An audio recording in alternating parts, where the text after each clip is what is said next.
Fy enw i'w Llifon Ashton, rydw i'n astudio cwrs BTEC lefel 2 Busnes yn Coleg Menai Bangor. Nes i wylio'r rhaglen Apprentice ar BBC. Ar ôl gweld y rhaglen, o'n i'n teimlo fod yn y byd busnes o'n i'n licio cael swydd yn y diwedd. Yn rhan o'r cwrs, cafodd ni'n mynd ar trip i Llundain.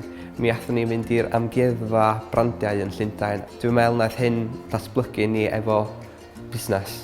Fi'n meddwl bod hyn wedi rhoi dealltwriaeth i ni amdan y brandiau ac y busnesau maw sydd yn Llundain.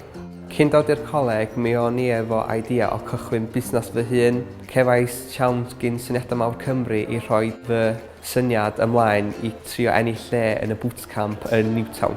Mae fy busnes i'n creu anrhegion at amseroedd arbennig fel Dolig, Pasg, Sul y Mamau, Dynol Santes Dwynwen.